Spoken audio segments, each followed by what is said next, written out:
কল্পনা করুন আপনার পকেট থেকে প্রতিদিন কিছু টাকা চুরি হচ্ছে, কিন্তু আপনি টেরই পাচ্ছেন না। এটাই হলো ব্ল্যাক মানির খেলা। আর এই ব্ল্যাক মানি ইন্ডিয়ান ইকোনমির মূল প্রবলেম। वापस आना चाहिए कि नहीं आना चाहिए? ये काला धन वापस आना चाहिए। आप मानते हैं कि देश के कुछ चोर लुटेरों ने विदेशी बैंकों में हमारा पैसा जमा किया है?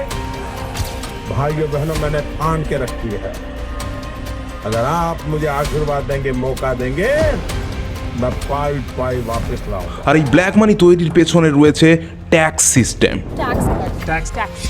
Government has reduced and rationalized tax rates. আমি দেবায়ন ত্রিপাঠী আজকে ডকুমেন্টারিতে জানবো ব্ল্যাক মানি কি, ব্ল্যাক মানি কিভাবে তৈরি হয়, আর কেন বর্তমান এবং পূর্ববর্তী সরকাররা বারবার প্রতিশ্রুতি দেওয়ার পরেও ব্ল্যাক মানির প্রবলেমকে শেষ করতে পারে না। এর সাথে সাথে জানবো বর্তমান সরকার এই ব্ল্যাক মানিকে সরাতে কি কি স্টেপ নিয়েছে।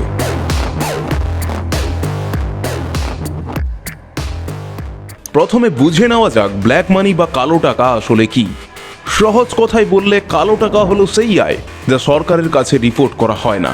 ধরুন আপনি ব্যবসা করে লাখ লাখ টাকা আয় করলেন, কিন্তু ট্যাক্স দেওয়ার জন্য সরকারকে জানালেন না। সেই টাকাই হলো কালো টাকা বা ব্ল্যাক মানি, অর্থাৎ যে টাকায় সরকার ট্যাক্স পায় না বা কোনো সঠিক তথ্য সরকারের কাছে থাকে না, তাকে ব্ল্যাক মানি বলে। চলুন আরেকটি উদাহরণ দিই। ধরুন এক ব্যবসায়ী এক দোকান চালায়, সে দিনে 10,000 টাকার মাল বিক্রি করে, কিন্তু বিল কাটে 5,000 টাকার। বাকি 5,000 টাকা সে ক্যাশে নেয়। সেই 5,000ই হলো ব্ল্যাক মানি। একটু গ্লোবালি দেখলে আমেরিকার টোটাল জিডিপির মধ্যে ব্ল্যাক ইকোনমি হলো $1.4 ট্রিলিয়ন এবং চায়নার ব্ল্যাক ইকোনমি $3.6 ট্রিলিয়ন। ভারতের ক্ষেত্রে তার $931 বিলিয়ন, অর্থাৎ ভারতের টোটাল জিডিপির মধ্যে প্রায় 26% হলো ব্ল্যাক ইকোনমি। অথচ আমরা যদি 1970 সালের পর থেকে ব্ল্যাক ইকোনমির দিকে নজর ফেলি, তবে 1970 সালে ভারতের ব্ল্যাক ইকোনমি ছিল টোটাল জিডিপির প্রায় 64%। এরপর 2000 সালে ব্ল্যাক ইকোনমি ছিল জিডিপির 44%।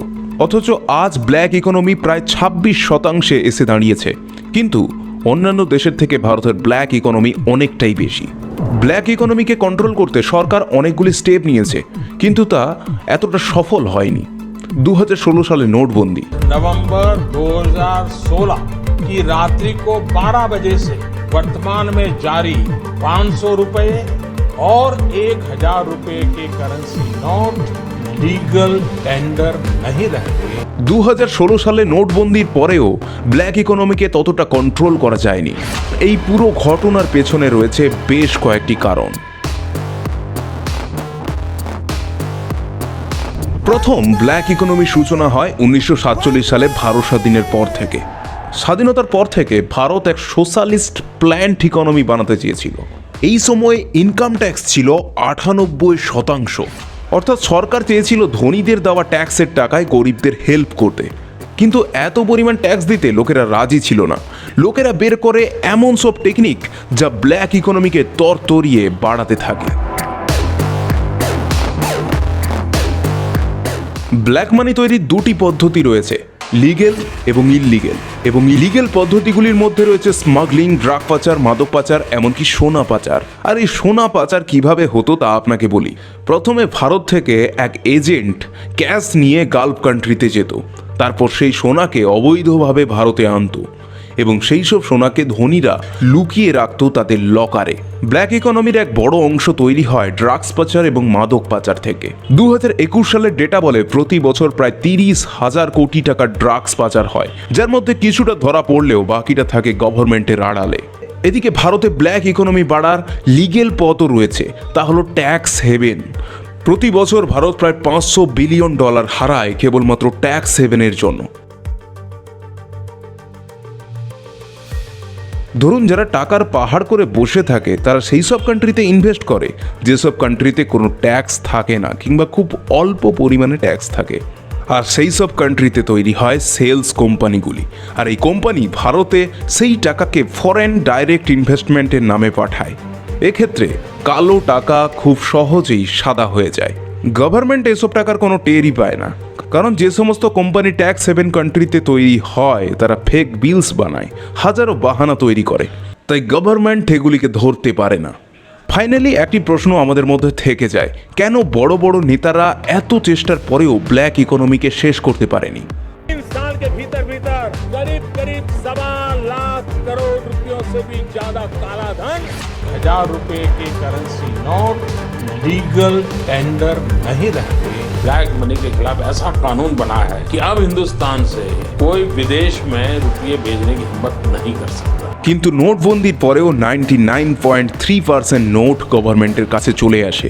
আর সত্যি কথা বলতে ব্ল্যাক ইকোনমির সব থেকে কম পরিমাণ ক্যাশ হিসেবে থাকে, আর এ কারণেই নোটবন্দি কাজে আসেনি। কারণ ব্ল্যাক ইকোনমির বেশিরভাগই হলো গোল্ড, ড্রাগস, ল্যান্ড এবং প্রপার্টি।